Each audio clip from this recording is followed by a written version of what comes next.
একটা audio viral হয়েছে। আমি অনুব্রত মন্ডল বলছি। তোর বউ দারুণ দেখতে, আমাকে যে নিয়ে এসছে এটা। যেখানে বোলপুর থানার আইসি লিটন হালদারকে কুৎসিত ভাষা, মা বউয়ের নাম নিয়ে গালিগালাজ, হুমকি সবই আছে। আর আছে এক চেনা গলা। কেউ বলছেন এ তো কেষ্টর গলা, তবে কেষ্ট বলছেন আমার গলা অনেকেই নকল করতে পারে। পুলিশ বলছে সত্য মিথ্যা যাচাই করব। দল বলছে ক্ষমা চান। প্রশ্ন উঠছে ক্ষমা চাইলেই কি শেষ? ঘটনা সোজা নয়। বোলপুরের আইসি লিটন হালদারকে ফোনে হুমকি। পরশু যখন ডেপুটেশন দেবে না, তোকে কোয়ার্টার থেকে মারতে মারতে নিয়ে আস।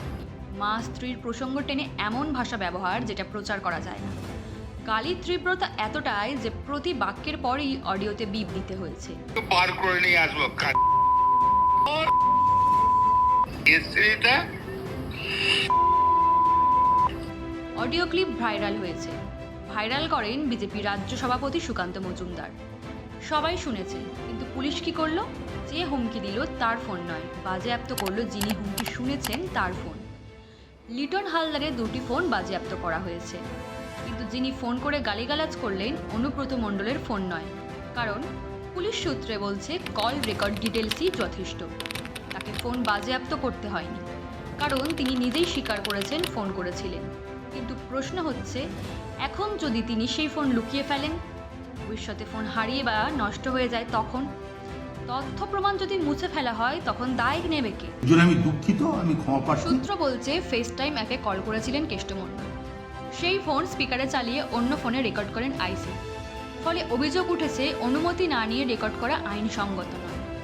পুলিশ বলছে আইসির বিরুদ্ধে বিভাগীয় তদন্ত হবে। তবে যে ব্যক্তি উর্দি পড়া অফিসারকে গালি দিলেন তার বিরুদ্ধে শুধু দুটি সমন, তাও তিনি সাড়া দিলেন না। কারণ ডাক্তার হিটলার চৌধুরীর সার্টিফিকেটে লেখা 5 দিনের বেড রেস্ট। এবার আসল নাটক শুরু। যেদিন তিনি অসুস্থতার অজুহাতে হাজিরা এড়ান, সেদিনই তাকে দেখা যায় তৃণমূলের পার্টি অফিসে। মুখে বলছেন আমি তো অসুস্থ, আর পেছনে বসে আছে হিটলারের সার্টিফিকেট। তবে প্রশ্ন এখানেই শেষ নয়। যে ডাক্তার সার্টিফিকেট দিয়েছেন সেই হিটলার চৌধুরীও এখন গায়েব। তিনি ব্লক মেডিকেল অফিসার হয়েও কিভাবে একটি বেসরকারি হাসপাতালে কেষ্টর জন্য প্রেসক্রিপশন লিখলেন? শান্তিনিকেতন হাসপাতাল কর্তৃপক্ষ জানিয়েছে এ নিয়ে তদন্ত শুরু হয়েছে, কিন্তু চিকিৎসক হিটলার চৌধুরী, তার খোঁজ নেই। কিন্তু প্রশ্ন একটাই, ডাক্তার হিটলার কোথায়? উত্তর, তিনিও এখন কেষ্টর মতোই অন্তরালে। অবশেষে অডিও কাণ্ডের 7 দিন পর হাজিরা দিলেন অনুব্রত মণ্ডল। বৃহস্পতিবার দুপুর 3:15 হাজির হলেন বীরভূম এসডিপিও অফিসে। নিজের সাদা গাড়ি নয়, অন্য এক কালো গাড়িতে, সঙ্গে আইনজীবী এবং অবশ্যই তার ফোন। তাকে 2 ঘন্টা জিজ্ঞাসাবাদ করা হয়। কিন্তু জিজ্ঞাসাবাদে কি বললেন কেষ্ট? আমি ফোন করেছিলাম একজন তৃণমূল সমর্থককে মারধরের খবর পেয়ে। আইসির সঙ্গে সেই বিষয়ে কথা বলেছিলাম। গালিগালাজ করেছে কিনা মনে নেই, আমি তো ঘুমিয়ে পড়ি কথা বলতে বলতে, ওষুধ খাই তো। মানে গালি দিয়েছি কিনা মনে নেই। আর এই কথা শুনে নাকি পুলিশ মেনে নিল। এবার জল গড়ালো দিল্লি পর্যন্ত। জাতীয় মহিলা কমিশন কড়া ভাষায় চিঠি পাঠালো রাজ্যের ডিজিপি রাজীব কুমারকে। সরাসরি বলা হয়েছে, অডিওতে অনুব্রত মণ্ডল যে ভাষা ব্যবহার করেছেন তা শুধু অশ্লীল নয়, ভারতীয় দণ্ডবিধির একাধিক ধারায় শাস্তিযোগ্য অপরাধ।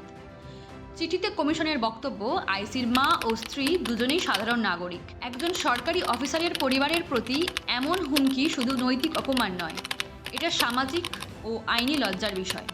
কমিশন সদস্য অর্চনা মজুমদার বলেছেন, এভাবে একজন রাজনৈতিক নেতার মুখে একজন পুলিশ অফিসারের পরিবারের বিরুদ্ধে হুমকি শুনে আমরা স্তম্ভিত।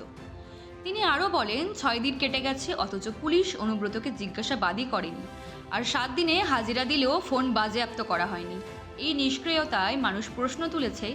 চিঠিতে স্পষ্টভাবে লেখা, এই নিষ্ক্রিয়তা শুধু অপরাধীদের উৎসাহ দেয় না, পুলিশ বাহিনীর মনোবল ভেঙে দেয়, জনগণের আস্থা কমিয়ে দেয়। ডিজিপিকে 72 ঘন্টার মধ্যে অ্যাকশন টেকেন রিপোর্ট পাঠাতে বলা হয়েছে।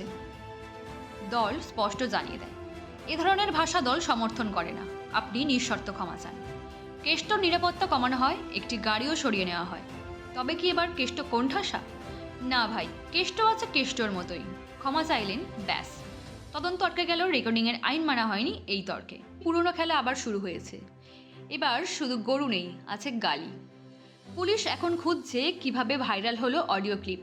মানে গালিটা কে দিল সেটা বড় কথা নয়, গালির রেকর্ড কেন করলো তা বড় কথা। যিনি গালি খেলেন তিনি এখন তদন্তের মুখোমুখি, আর যিনি দিলেন তার ফোনে শ্বাস প্রশ্বাসও নেই।